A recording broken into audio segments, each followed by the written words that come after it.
पत्नी उस जल को पीती, पर रात्रि में प्यास लगने के कारण खुद पी गई।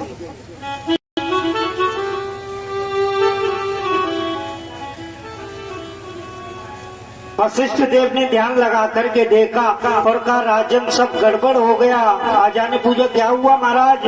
वशिष्ठ जी बोले, जो तुमने जल पिया है उसके फलस्वरूप आपके ही पुत्र होगा। राजा के मन में बड़ी भारी चिंता हुई। अश्विनी कुमारों को बुलाया, राजा के पेट को चीर कर बालक को बाहर निकाला गया।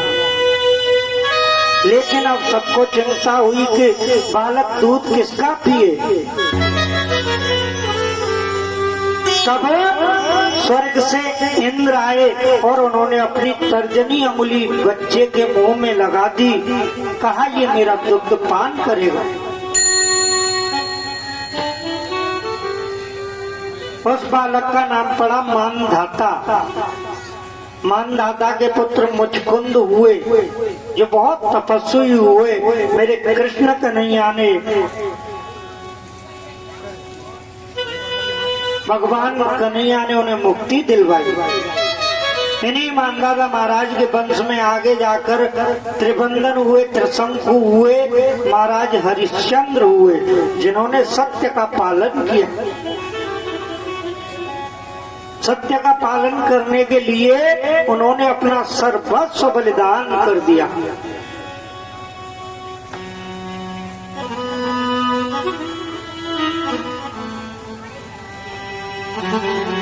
इस वंश में आगे चलकर एक परम विचित्र राजा हुए बाहुक। बड़ी रानी को यज्ञ द्वारा अभिमंत्रित चरु खिलाया। गर्भ में बालक आ गया, लेकिन अन्य रानियों ने ईर्ष्या बहुत बुरी चीज होती है। ईर्ष्या में मनुष्य अपने आप को भूल जाता है। अपना कितना सुख है उस सुख को खो देता है, दुख में बदल लेता है, मगर दूसरे के सुख को देख करके वो दुखी हो जाता है। इसलिए कभी जीवन में किसी से ईर्ष्या मत करो।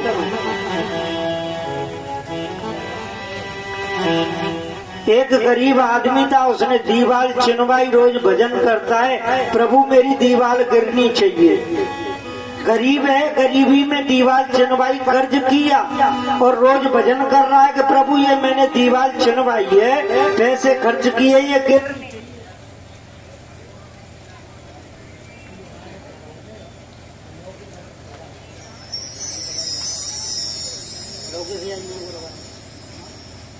बोलिए गोविंद भगवान की। आज वो भजन कर रहा है, दीवार गिरनी चाहिए। क्यों? क्योंकि मेरी दीवार गिरती है तो भले ही गिर जाए, पर जो पड़ोसियों की बकरी जो इसके सहारे बंध रही है, वो दबकर इसके नीचे मरनी चाहिए। ये नहीं सोच रहा कि नुकसान तेरा भी होगा। ईर्ष्या।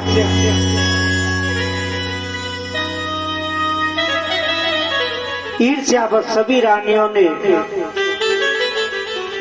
जहर खिला दिया। गर्व के विनाश के लिए गुरुदेव वशिष्ठ ने अपनी मंत्र शक्ति से गर्भ में बालक को मरने नहीं दिया, बल्कि बालक ने जब जन्म लिया तो जहर उसके सिर पर रखाया। घर के सहित जो उत्पन्न हुआ, इसलिए उनका नाम पड़ा सगर।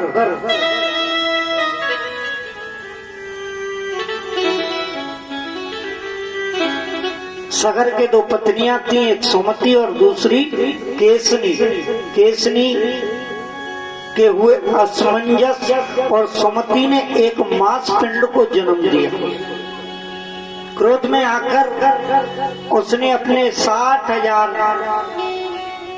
टुकड़े कर दिए मांस पिंड के, किंतु मंत्र शक्ति से वे सब 60,000 पुत्र बन गए, बालक बन गए।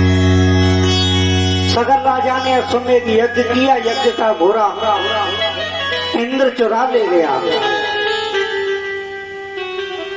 इंद्र ने वो घोड़ा कपिल के आश्रम में बांध दिया और वहां से अंतर ध्यान हो गए। सगर के पुत्रों ने जमीन को इतना खोदा कि सागर से, समुद्र से सागर उसका नाम पड़ गया। वहाँ देखा तो कपिल मुनि के आश्रम पर घोड़ा बंधा हुआ है।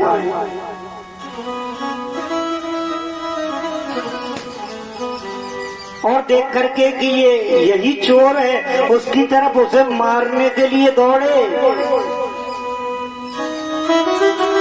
कपिल देव के नेत्र खुलते ही सभी 60,000 पुत्र जल करके भस्म हो गए।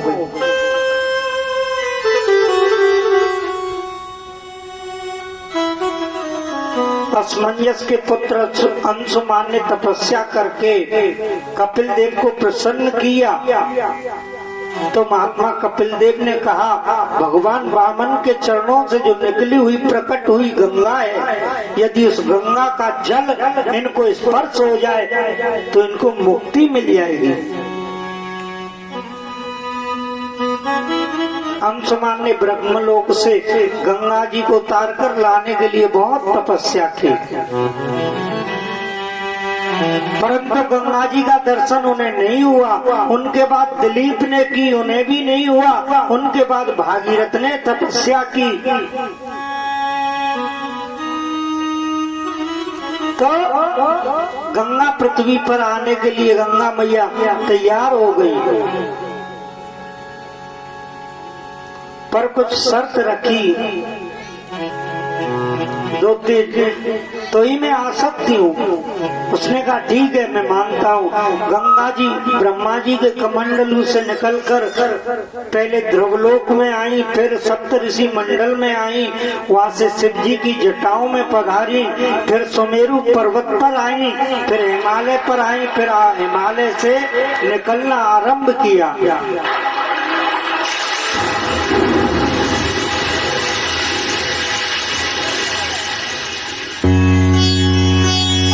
हिमालय से जैसे ही निकली, एक आश्रम पड़ता है जैनु ऋषि का, वो तपस्या कर रहे थे। गंगा का वेग तेज था, तो जैनु के आश्रम को गंगा मैया बहा करके ले गई। जैनु ने देखा गंगा की इतनी हिम्मत है, ओक लगा करके गंगा मैया का जैनु ऋषि पान कर गए। भागीरथ ने कहा, प्रभु तुमने ऐसा क्यों किया? बोल, तुम देख नहीं रहे हो मेरा पूरा आश्रम नष्ट भ्रष्ट कर दिया। उनके हाथ जोड़ने लगे, प्रभु कैसे भी माफ करो। अगर गंगा मैया मेरे पूर्वजों के पास नहीं पहुंची तो उनका उद्धार नहीं होगा। तो जैनु ने अपनी जंगा फाड़ करके गंगा जी को प्रकट किया, वहाँ से उनका नाम पड़ गया।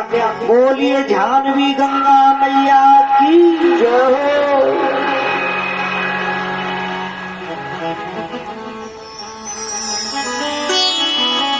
महापराक्रमी भागीरथ के वंश में राजा खड़बांग हुए, फिर दीर्घवायु हुए। रघु की कीर्ति बहुत फैली और सूर्य वंश रघुवंश के नाम से प्रसिद्ध हो गया। इन्हीं के राजा दशरथ हुए।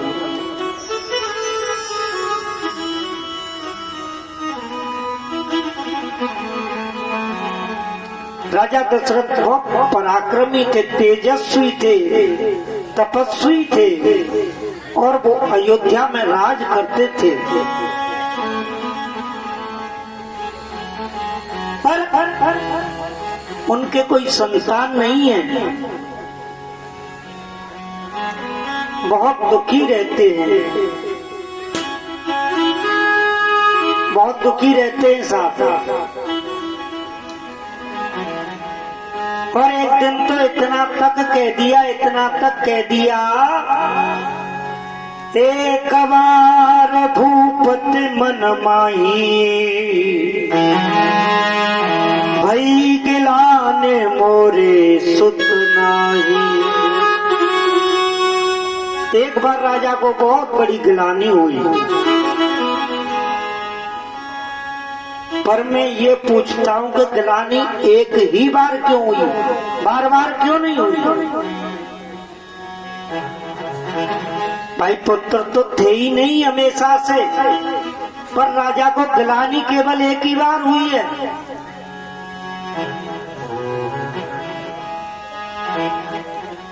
एक बार भूपत मन माए, एक बार भूपत मन माए, एक बार भूपत मन माए, एक बार भूपत मन माए, भई गिलाने मोर सुखनाए, भई गिलान मोर सुखनाए, भई गिलान मोर सुखनाए, भई गिलान मोर सुखनाए।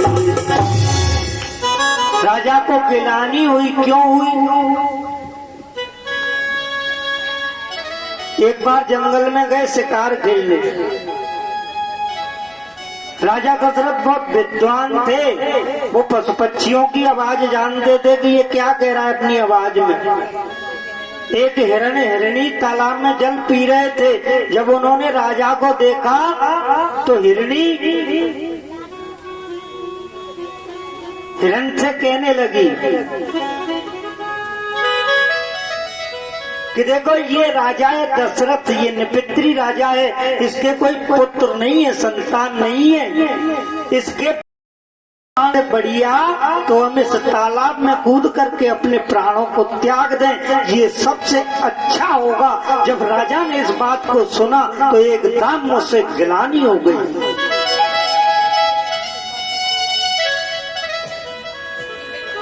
एक बार भूपत मन माई, भई गिलान मोरे सुत नाई। पर एक ही बार क्यों हुई? क्योंकि राजा तो रोज शिकार खेलने जाते होंगे, हैं? कोई न कोई रोज मिलता होगा, वो रोज बतराते होंगे, तो एक ही बार क्यों गिलानी हुई?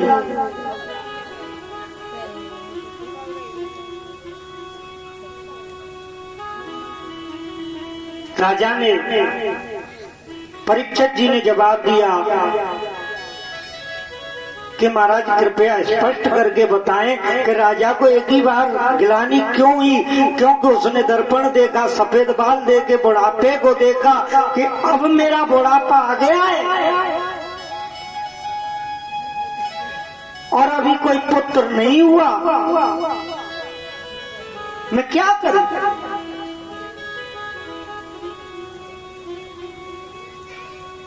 तब उन्हें गिलानी हुई। तो राजा वशिष्ठ ने आकर, गुरु वशिष्ठ ने आकर के समझाया कि हे राजन, अगर तुम पुत्रेष्ट यज्ञ कराओगे तो तुम्हारे यहाँ जरूर पुत्र का प्रादुर्भाव होगा। प्रेम से बोली राम जी महाराज की जय हो। जरूर जन्म होगा। किससे करवाऊंगा?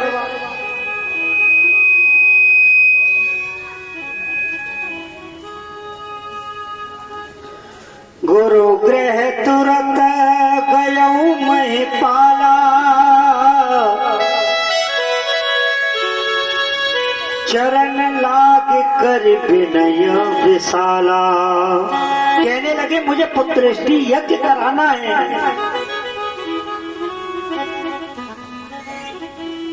श्रृंगी ऋषि वशिष्ठ बुलावा, श्रृंगी ऋषि जी बुलाए पुत्रेष्टि यज्ञ करने के लिए। पुत्र काम जत यज्ञ करावा। और देखो कितनी बड़ी बात,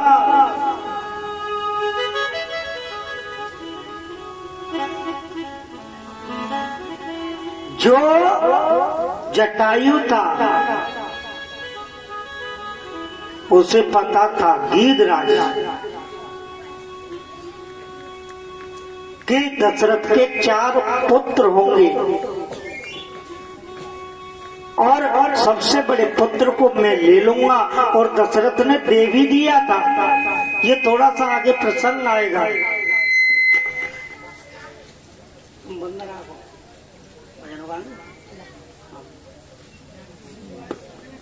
इसके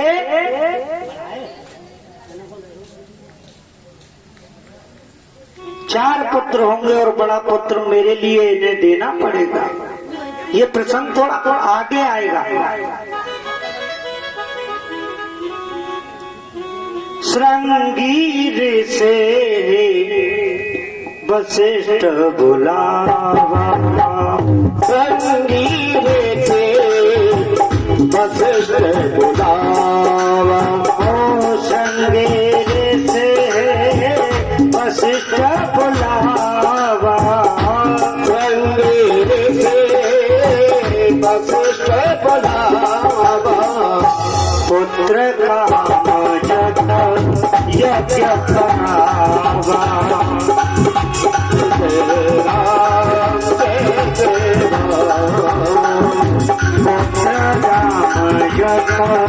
यज्ञ करावा, श्री राम से राम जय पुत्रेष्टि यज्ञ शुरू हो गया।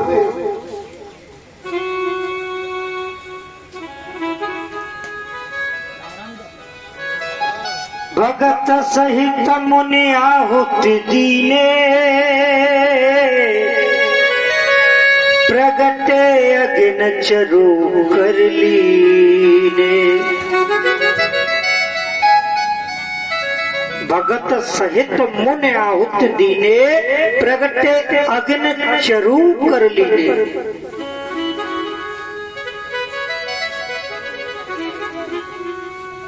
चरु लेकर के अग्निदेव प्रकट हो गए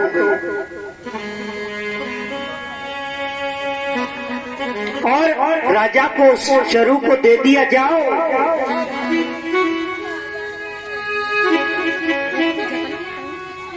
अपनी रानियों को खिला देना, जरूर उनके पुत्र होंगे। तब ही राम प्रिय नारी बुलाए, कौशल्याद वहां चली आए। अरद भागे कौशल्याद दे,